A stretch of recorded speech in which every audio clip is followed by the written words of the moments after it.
You're listening to the dialogue with Diwa de Boer on Reality Check Radio, where we discuss politics, power, and culture. You can text us your thoughts on 2057 and email questions to inbox@realitycheck.radio. We would love to hear from you, especially on this subject. And we're joined now by Harry Richardson, who is the president of the British Australian Community. And for those of you who have been listening since the beginning of the show, I did interview someone from the British Australian community very early on in February. It was Dr. Frank Salter. So it's great to return to Australia now, and welcome to the show, Harry.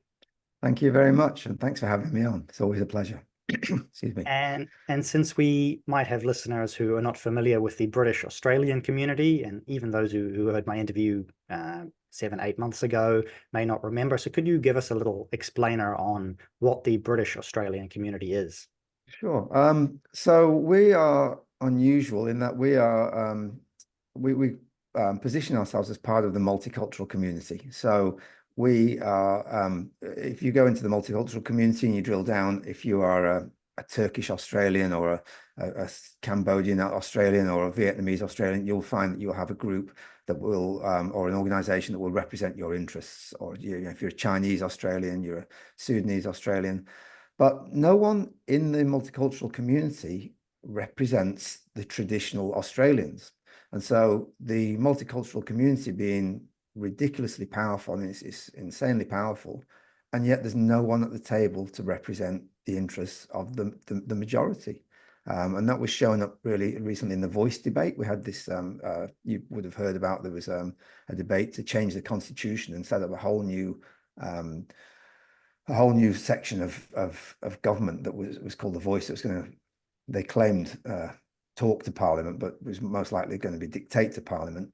And in the setting up of this, there was Aboriginal groups, there's all these different multicultural groups, but there was no one at all that represented the interests of the traditional Anglo and European Australians, the majority thing, which is just extraordinary. So we take that position that we will represent the traditional Australians within that multicultural framework.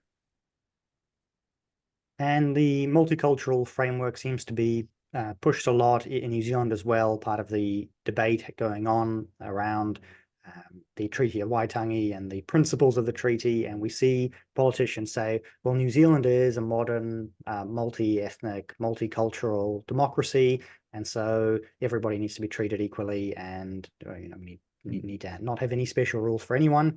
But then you mentioned, I guess, every ethnic group has their own special community that represents them. And I was speaking with a friend recently who at work would say, oh, we've got Chinese Language Week and Chinese Cultural Week, and then there's Tongan Cultural Week, and they go and do bits from their language and do make food and so on. And he said he made a joke saying, oh, I'm looking forward to Anglo-Saxon Language Week, where I'll recite Shakespeare and make you all a big roast or something, and he said some people laugh and other people scowl. They were angry, they were upset that he would say something like that. Yeah, this is the whole thing, that the multicultural community, the whole multicultural edifice was set up really actually in opposition to our interests. And it's, we talk about identity politics. This is, different people have their different identities and they play politics with it. And the traditional conservative sort of view, the braver conservatives say, hey, they stand up and say, yeah, we shouldn't be doing this. We implore these people to stop playing identity politics. Can everybody stop playing identity politics? And just go back to just being one group. And which is like say, it's a brave thing to say, because you naturally get attacked for saying it. We don't take this line because we see that as just a losing strategy. I'll give you a metaphor here, which I think, which just really occurred to me in the last day or two. It's like, imagine if you're working for a company, a big company, it's very successful, and you've got 90 employees, okay? And everyone there is a good guy, and they're all working for the benefit of the company. So the company's doing really well, everyone's pushing hard and doing a good job. The company's got lots of money, it's wealthy, it's successful. And then 10 people come into the company, and they all come in, whether whether they come in a group or over time. But these 10 people have an agenda. So this is, this happens, with organizations and the like. So these 10 people come in, and their goal is to take over this company and to use it for their own benefit, basically. And of course, there's 90 people in the company already. So there's 100 people, but 10 of them are working as a team. So they start doing things that will benefit them or benefit their agenda. And if someone steps up and says, hey, that's a really bad idea, of course, all 10 of them will attack that person at once and scream blue murder and do everything they can to get them demoted. They'll promote each other, try and get them each, push each other up the ladder and get themselves into positions of power and so forth. And their agenda really is, like I say, they don't care about the company. They just care about their own agenda. Now, a brave person in that company might say, right, well, I'm going to stand up. Everyone can see what's going on, but everyone's afraid at this point to say anything about it because they know they're going to get attacked. Someone says, oh, I'm feeling really brave. I'm going to stand up and say, listen, everybody needs to get together and get on the same team and start looking after the company and doing the right thing by the company. Is that going to work? Of course not. These people aren't going to listen to that. Why would they listen to that? They have their own agenda. They're being very successful doing this strategy. Why are they going to say, oh, okay, yeah, we'll give up doing that and we'll just start looking at it? No, it doesn't work like that. So what our strategy is, like if you look at this and think, well, that's a losing strategy. Well, what would be a winning strategy in that situation? What could those 90 people do?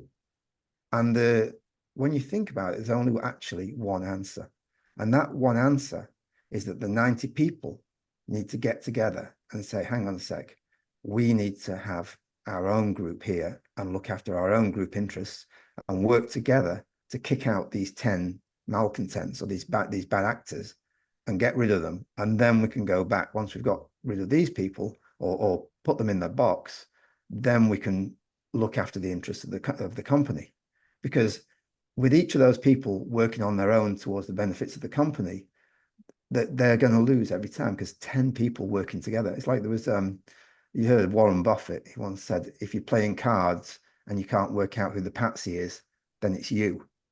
If you're in a card game and everyone's working together and you're not, you're going to lose. It's the people who work together as a team who win. It's an incredibly powerful strategy. So what people need to do is to work together as a team. So, and I think that's quite a good analogy to where we are as a group, because we have all these other actors who are working together as teams. And if we were to work together as a team, we could win because we're the majority and we have huge resources, we have numbers, we have a lot of advantages. And our enemies know this. They know it really well. And they're terrified of this. And as part of their strategy, what they do is they use a strategy to prevent us from doing that, to prevent us from working together and acting together to fight against them. And what the strategy is that when you say, right, well, we'll all work together, they say, you're a racist, you're a Hitler, you're a Nazi, and they smear people with all these bad names. And of course, they go ballistic and they attack people. This person's actually saying he's wanting to advantage his own people. He wants to, it's like, but don't you want to do that? Oh, yeah, we want to do that. Of course we want to do that. Well, is that okay? Oh, yeah, sure, that's fine. Well, can we do it? No, you can't do it. Of course, because this is what they fear. They fear the majority group coming together and saying, right, we're going to look after our interests and our people, and we're going to prioritize our interests. And they scream blue murder and they claim that this is an immoral standpoint.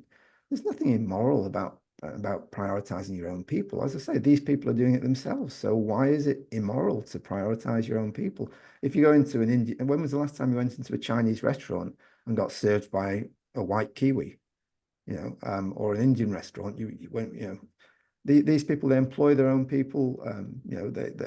I had a friend was telling me he's in IT, and he said we've got an IT person in the HR department, and after that, all he would employ was Indians. They're looking after their own people. But this is what people generally do: is ethnic nepotism, and we don't have a history of that. That's not our history. We don't do that. But unfortunately, in this situation, we're going to have to do it to prevail, because the alternative is to lose our people.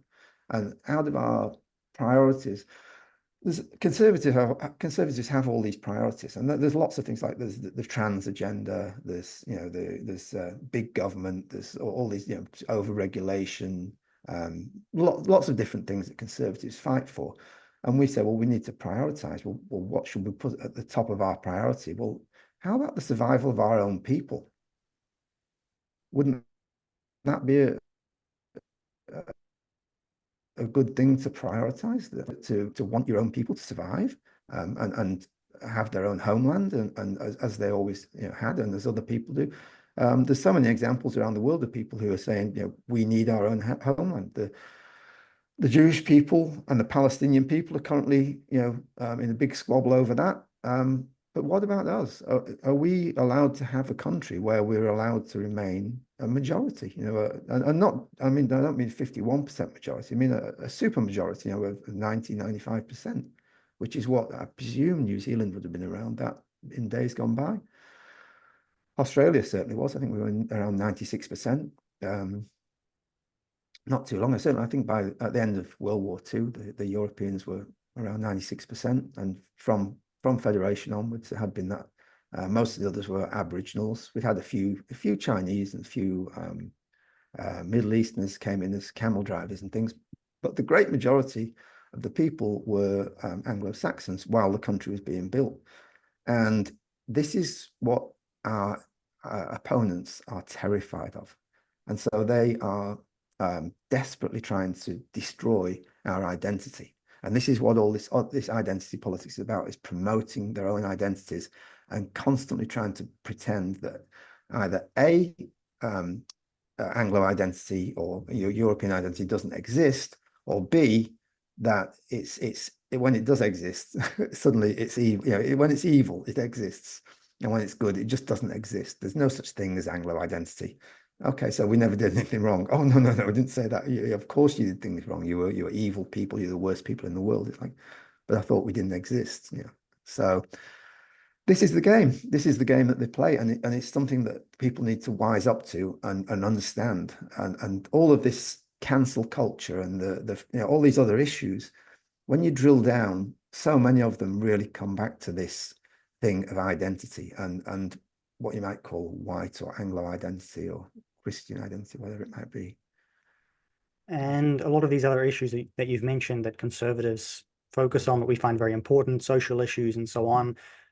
I realize this myself more and more, in that yes, you may have immigrants who come in who may be conservative, they may come from conservative ethnic backgrounds, but then their interests are not really primarily in those social issues that you both do have the same opinion on. Their political interests tend to be more economically based. They're interested about making money and getting ahead in their new country, less interested in the social issues, or they're more interested in banding together. They block vote as an ethnic group. I looked at polling in the last election, and 90% of Chinese immigrants in New Zealand voted for the National and ACT parties, which are more sort of centre-right parties in New Zealand. And a lot of that was based around their I guess, concerns that the left-wing parties in New Zealand were pushing Maori identity and giving co-governance agreements and more power to iwi groups and tribal groups around the country.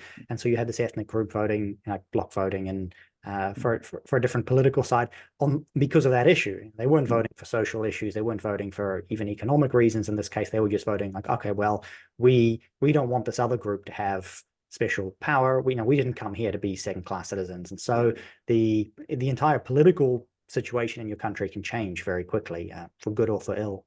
Absolutely. We're a famous case that we in our book Anglophobia, we make a point. There was quite a famous prime minister. He was prime minister for a long time, was John Howard. You probably would have heard of him. Yes. And he was famous conservative, and he actually, ironically, he ramped up Chinese immigration incredibly. Like, most people knew of him. He was like, oh, we're not bringing in these migrants on boats. And, there was the Tampa affair and things. And everyone thought he was totally anti-migrant. But actually, he ramped up Chinese immigration by a huge amount. And when the final election came, he had been somewhat ambiguous with a party that's called One Nation in Australia, which had stood up and been it made a bit of noise about, oh, you know, we want to represent the basically white interests to an extent. They weren't what we would have called extreme.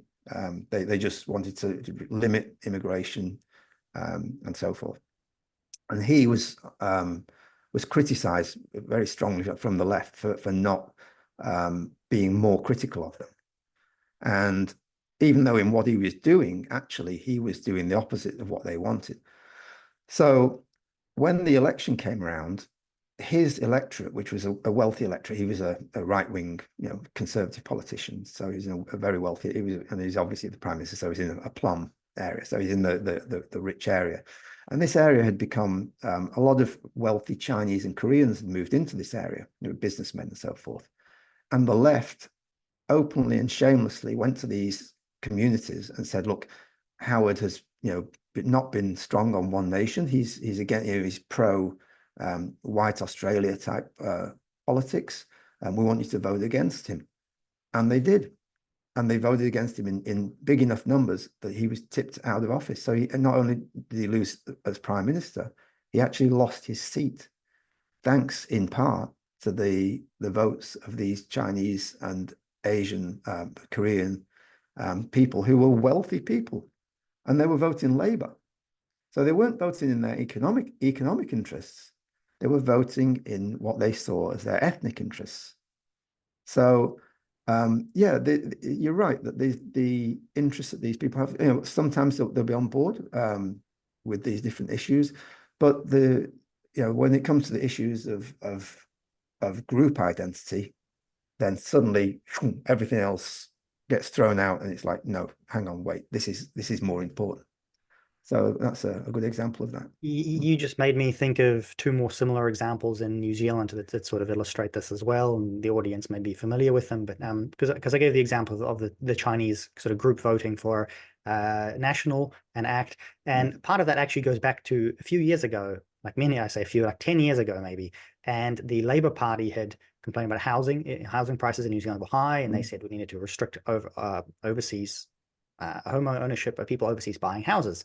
Okay, that's a good thing. And Labour Party has a good policy. I support that, but they made a catastrophic mistake, and they said, here we have a list of overseas buyers, you know, who are buying up all these houses. And so they were asked, well, how did you come up with this list of overseas buyers? And they said, well, we put all the Chinese sounding surnames into the list, and that became a massive scandal. And obviously, perhaps then ethnically Chinese people in New Zealand remember, oh, I remember we were targeted by the Labour Party because we had Chinese sounding surnames, and so then they would be voting against the Labour Party because of that ethnic reason.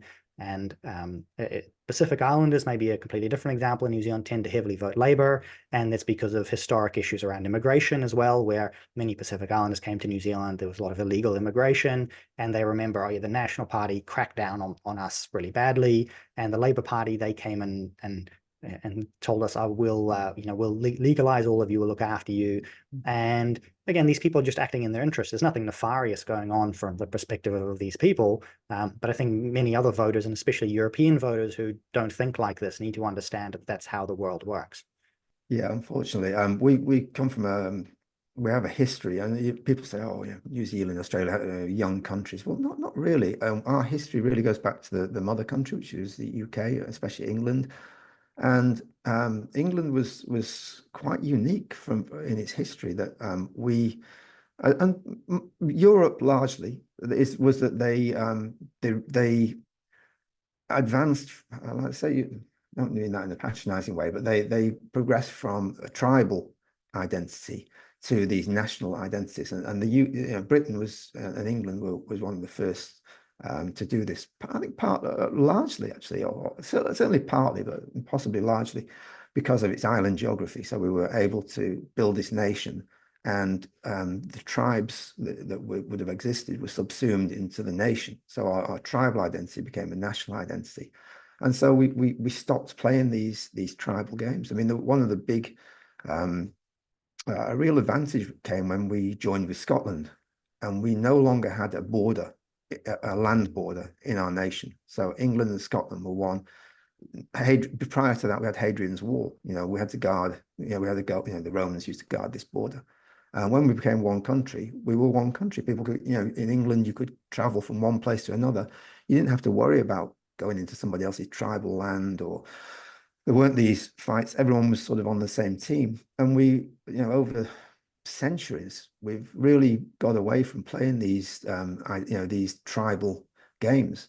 Whereas in other parts of the world, you're around the Middle East or Africa or things, people play these tribal games naturally. That's it's the whole identity, and the whole life is playing these identity and tribal games, and we just don't do it.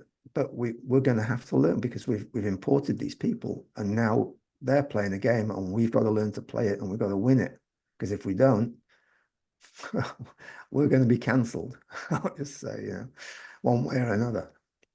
And one objection that I've heard from, say, conservatives, and maybe it's common, they say, well, there's no such thing as a white identity. European is like, there's like 200 European ethnic groups.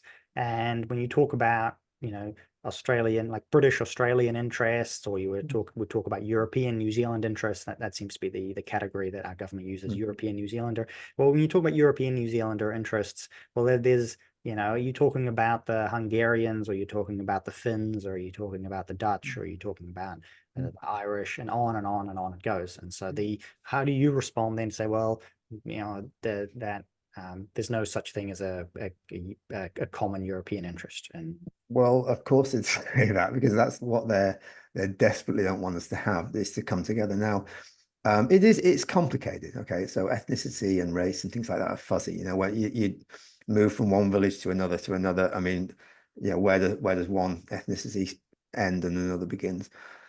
But they're not, just because they're fuzzy doesn't mean that they don't exist. So people have identities, like for instance, in the UK, where we sort of abolished those tribal identities, they invented football, and yeah. people, would wear scarves. You have rugby or whatever, So people like to have an identity, and because um, we humans are apex predators. We are the apex predator. So for us, if you're living in Ukraine, the danger for you is not wolves or bears, it's Russians, right? So our biggest fears are other groups. So we naturally gravitate to having a group and an identity. And that identities are complicated. That you can have religious identities, you can have cultural identities, you can have linguistic identities.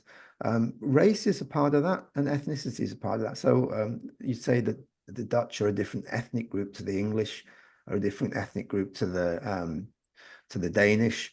But when they come to New Zealand, like you've come from probably a South African Dutch background, or Germanic Just background, or purely whatever. purely a Dutch Frisian background. Yeah, but you've assimilated in, and you were born in New Zealand? So now I'm actually an immigrant myself. So I'm Oh, still, but as see, I I am, yeah. still have some of my slightly foreign ways. But my wife's family goes back to the beginning, basically the Yeah. 1840s and 1850s. Yeah. So, and your children will grow up as Kiwis, and they will take on Absolutely. a Kiwi identity, and it'll be easy for them to slip into that Kiwi European identity. They'll have the accent, they'll look similar. They've got a similar religious and cultural background.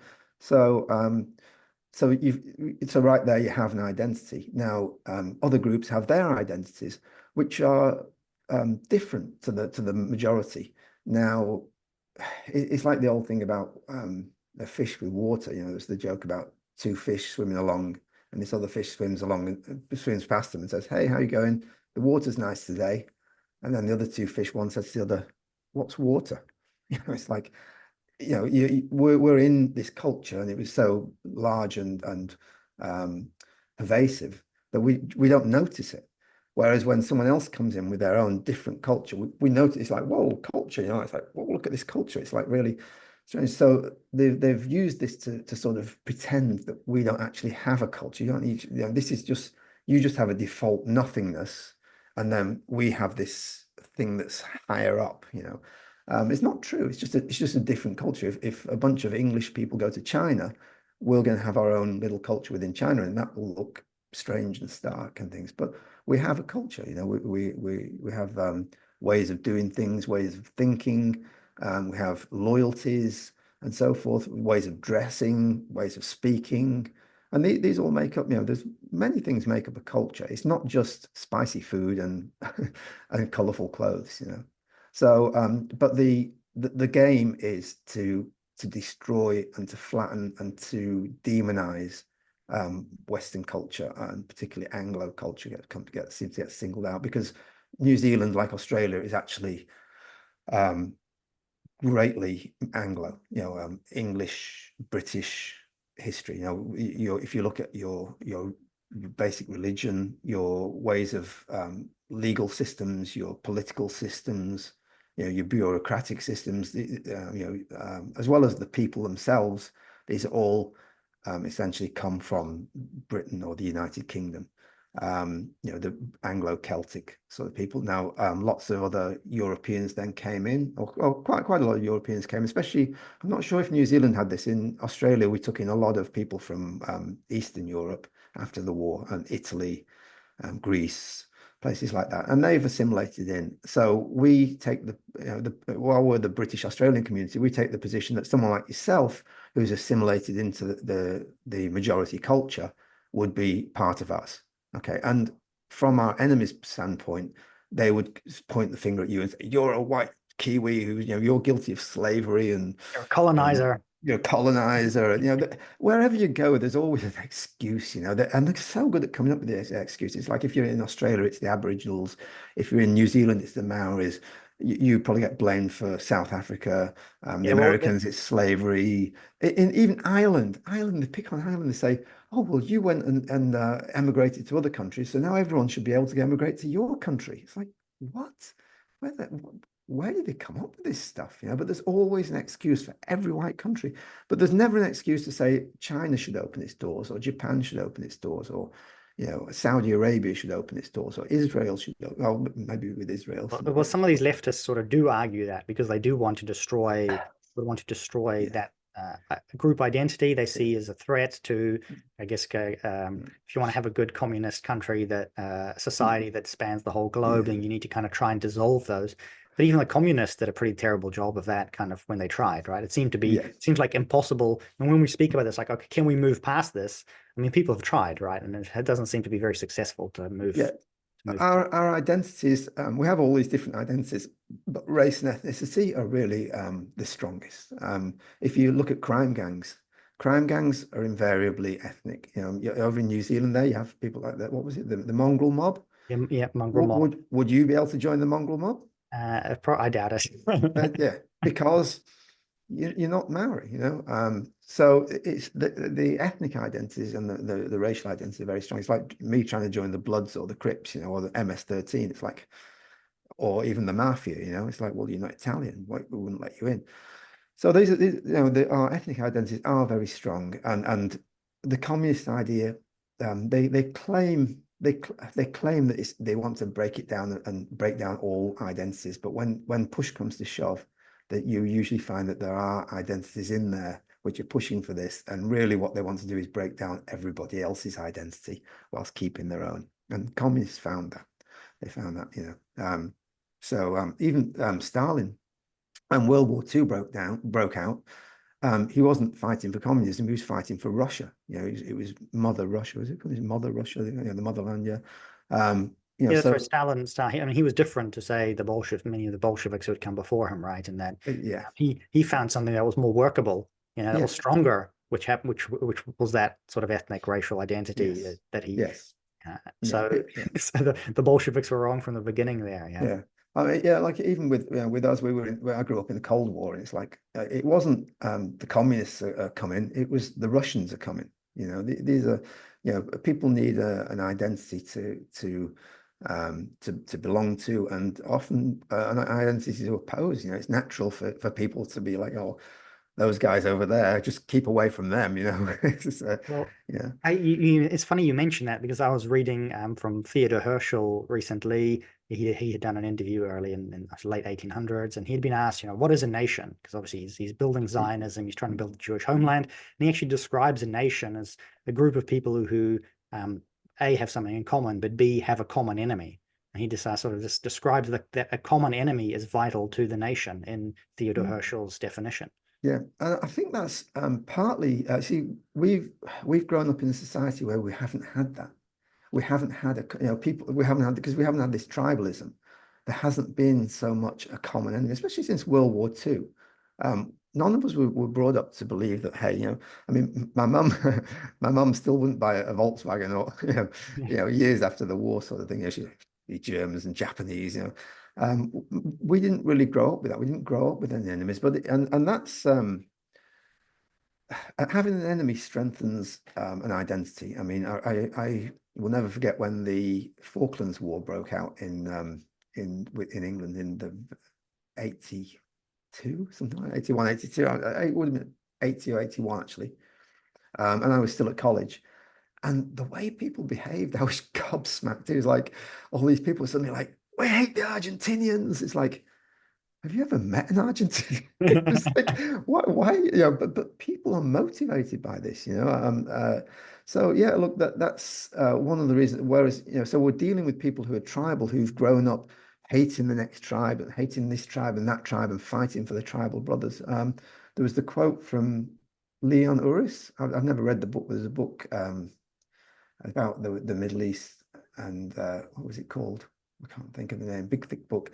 I remember the quote. It was as soon as by the time I was like 9 years old, I'd learned the creed. It was like me against my brother, me and my brother against my father, me, my brother and my father against the family against the clan against the tribe against the nation, and everyone against the infidel.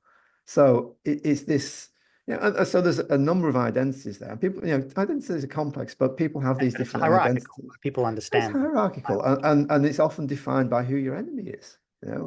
People, like you have Iran and Iraq fighting the hell out of each other for years until the Americans walked in, and then That's right. boom, all of a sudden it's like, yeah, all right, let's forget that. Let's fight the infidel.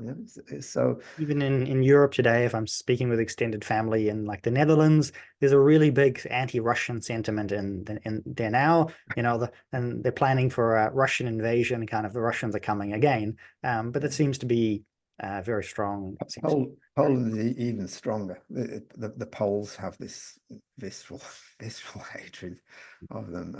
And yeah, Europe I had mean, even much just a more few of years that. ago, say if you go back Yeah, 5 years, 4 years, the Russians were great. Love the Russians. Russians, blah blah yeah, blah. yeah, I don't know, yeah, but then suddenly that the switch gets yeah, flicked, and everybody yeah. sort of gets in line because That's it's like a completely natural thing to do. It's not that's right. they're not being coerced into this or even Yeah, propagandized. It's like it's part of your blood. It flows in your veins. exactly. Blood, like they used to say, blood is thicker than water. So, and this is another part of this um, identity thing is what's very important to humans is a sense of shared heritage. So like I could look at you and think if we go back a few generations, we're probably going to have some common ancestors. If you were from Manchester, where I'm from, it will probably take less generations that we would find a common ancestor. So that feeling of shared heritage is very important. So the Sudanese will look at each other and think, oh yeah, we're related. And genetically speaking, this is you might say, oh well, that's not very scientific. But when the scientists come in and start looking at genes that they find that this is actually true. Computers now can look at images of people's organs, hands and things like that, and pick their ethnicity from X-rays of people's hands or livers or whatever it might be. So we're actually programmed to be so aware of these things, and saying that it's not scientific is like, well, maybe not, but we're not bad at picking these things out, and these things are important to people. Like I say, when a war breaks out, this is when all these things suddenly come to the forefront. Bosnia was a great example where these people had lived side by side as neighbors for decades and decades, and then this civil war broke out, and all of a sudden everyone just goes, "Hmm." Suddenly it's Serbs versus Croats versus Muslims, and people are killing each other. A couple of weeks before they're sharing a cup of sugar over the fence, and all of a sudden they're shooting at each other and killing each other. It's just So identity is important, and our identity is important, and it's legitimate. We have a legitimate interest, and it's just as legitimate to have an interest for your people as it is for your family. Like if you were on the Titanic, which was going down, and you're trying to get your son or daughter into the lifeboat, no one would say, "Hang on, that's immoral." No one's going to question your morality. It's perfectly moral to try to get your own children onto that lifeboat ahead of someone else's. It doesn't mean you hate somebody else's children.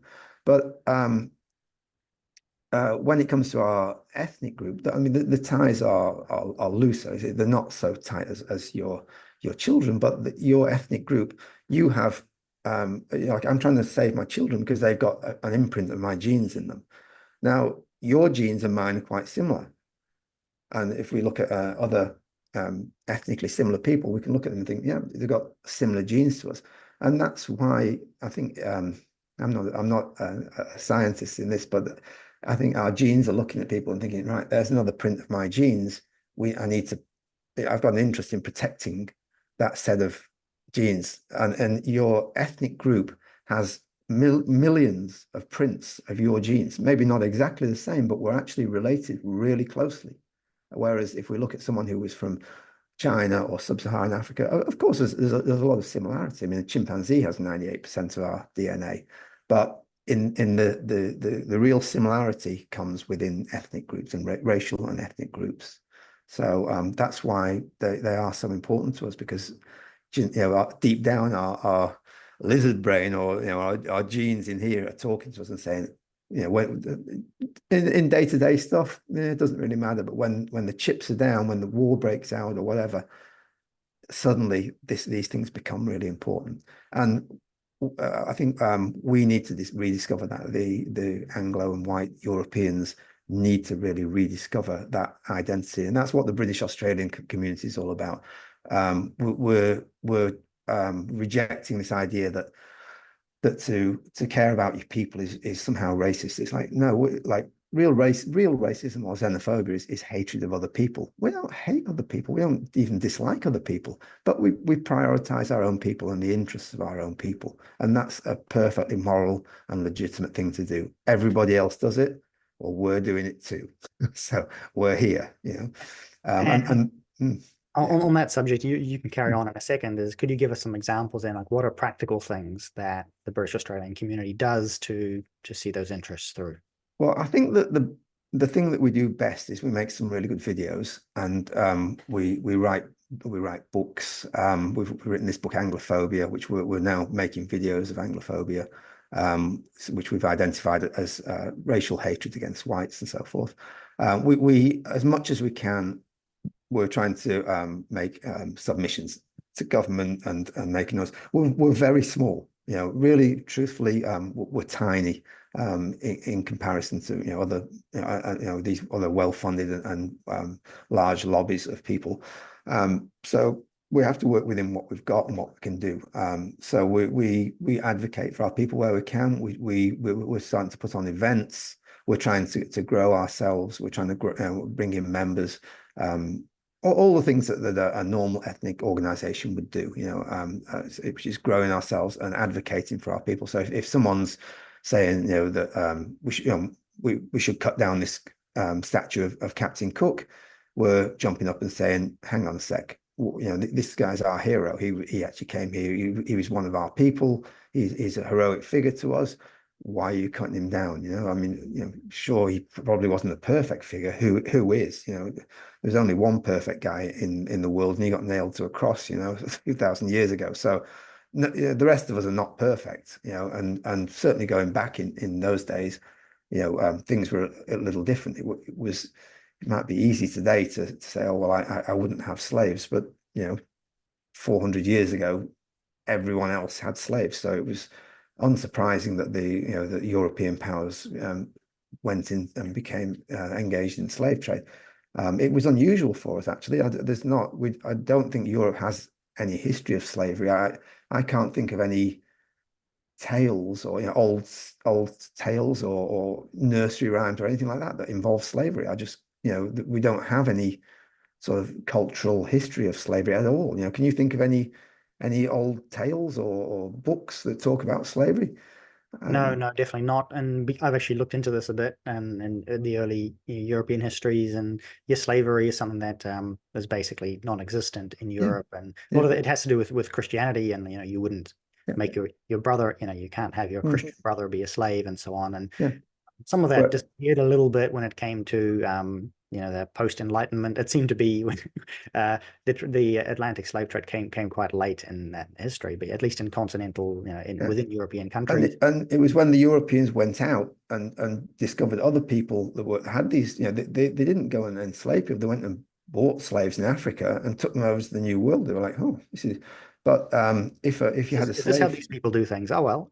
that's right. Yeah. Oh, this is profitable. Okay. So of course, and the people that are going out on ships are entrepreneurs. These are people who are used to making a buck, and it's like, whoa, hey, if they'd found a roaring heroin trade going on, they would probably, well, actually, They they did. did get involved in that.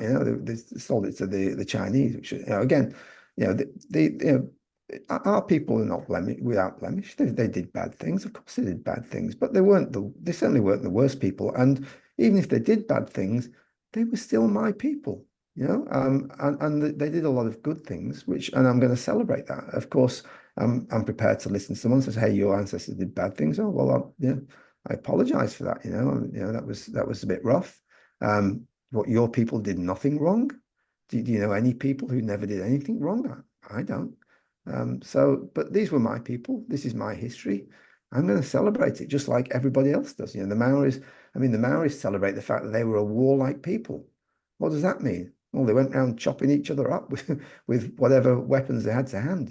I mean, and then they turn around and say, "But your people were war, they came and conquered us." It's like, well, it was good And for the we goose. celebrate as a country, we celebrate the war dance, the haka is done at all these public events. And it's like Yeah, that's what you would do before you'd yeah, go and kill people. exactly. And then they say, "But the English came and conquered lands. How dare they?" It's like, well, hey, get over it. We were better at it than you were. We used our technology or whatever. I mean, it's just, yeah, this is what people did. And we had some successes, and sometimes we did bad things. Sometimes I think we did a lot of good things. We did an awful lot of good things. I can find so much to be proud of in our history, and I do. I am very proud of my people. And I admit that there was. I mean, some of the worst people I know are English. But as a people, they were pretty damn decent. They were very decent in what they did.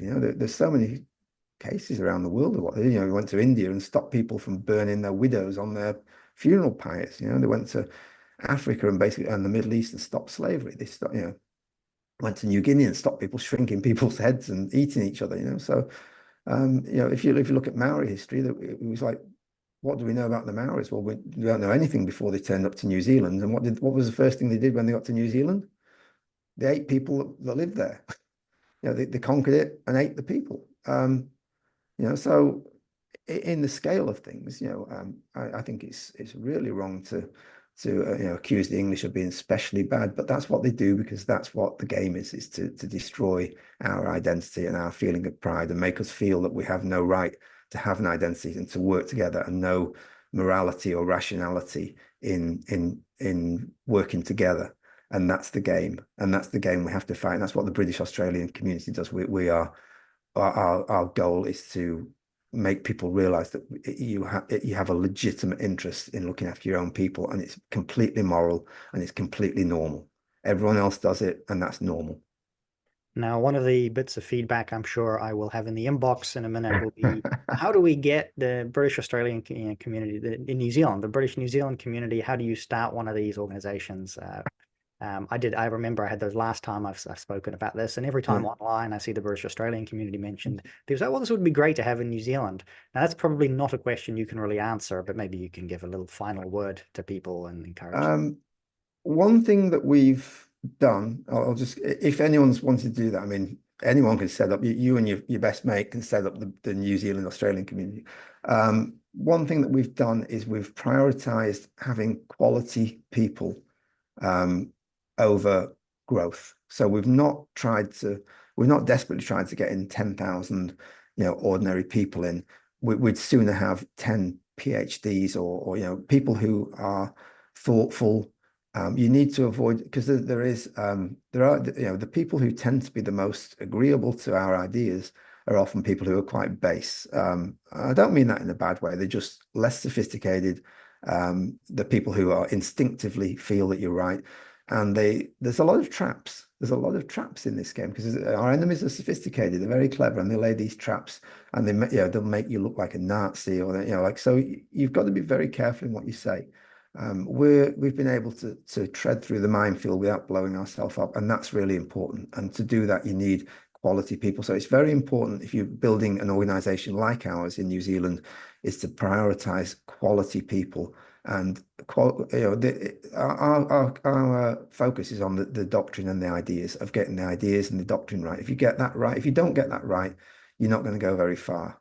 So that's what I would advise people to concentrate on. I appreciate that. That's very good advice, and it reminds me a little bit of some of these parties in Europe that are doing really well now. Even but biggest party in the Netherlands, for instance, is the Freedom Party, and Geert Wilders. He was once asked, "Well, why are you the only member of the political party? You've got a party and it's got one member." And he basically said, "Well, that's basically the same answer that you gave was, well, the reason I don't accept members is because that I may end up in trouble." Yeah.